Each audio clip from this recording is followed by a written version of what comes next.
Welcome to Same Spit, Different Face TV. Well, my opinions is facts, and if you don't like my opinions, you can start your own podcast. And it's free. So don't forget to spit on the like button, the subscribe button, and the notification. Now, Spit Squad, it's getting spooky for Wack 100, man, and all of the internet posturing, all of the talking, all of the crazy on Pyru talk. It might get him in a position where he may be sitting in front of them law enforcement again. Now, one thing I will say is Wack 100 is one of the people you never want to get into it with on the internet, and we include Charleston White and 50 Cent in those two situations because they willing to go and say things that you not willing to say and do, and also they able to say things that you're not able to say. Now, one of the things that people keep bringing up is Wack's situation with Future.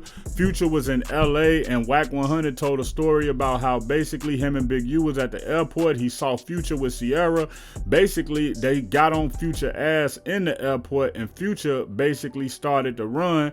He left Sierra where she was, went, made a call, and then he threw Wack 100 his phone and Stunner was on it. Birdman, Lil Wayne CEO, his daddy, whatever y'all want to call him. And so with this situation happening, Wack 100 basically told Future, yo, you old Trick. You can't be out here and you old Trick. So from that standpoint, when we look at this situation, it sounds like extortion.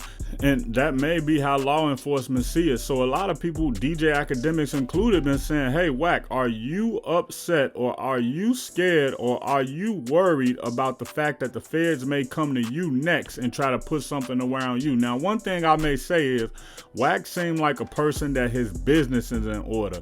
And I think that's the biggest difference between the situation with Big U and the situation with Wack 100. I don't think Wack 100 is taking personal funds and from other people for certain things and putting them in his business account. I don't think he's taking money from non-profit or money from people who invested with him and putting that in his business account and using it on personal things, which if I'm not mistaken, that's embezzlement. I can't 100% remember what that, but yeah, I don't think he's doing that. I don't think he's committing wire fraud. So I think we have two separate cases. Now, what we do have is we have Wack 100 on a Hassan Campbell tape basically saying, yo, when the blue side come to me, I get them weapons and they ain't gonna do nothing but use them against the blue side anyway.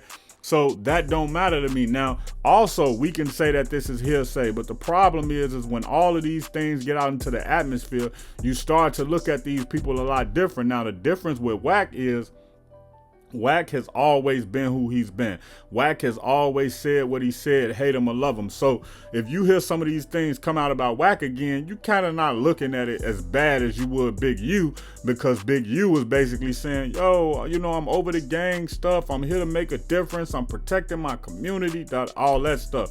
And then when you add in a Nipsey Hussle situation, you would say, okay, when we look at this Big U situation, we may look at it different because the people love Nipsey Hussle more than they love Big U because they don't know Big U. Now, Big U is loved and embraced on the West Coast, but when you look at Nipsey Hussle, he was global. He was a thinker.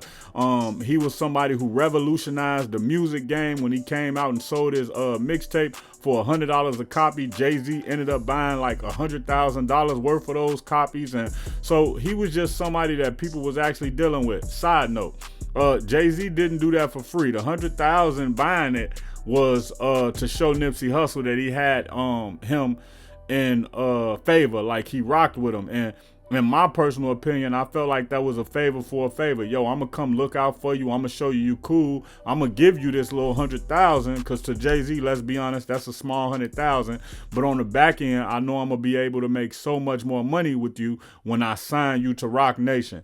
Jay-Z already told you, man, no good deed goes unpunished.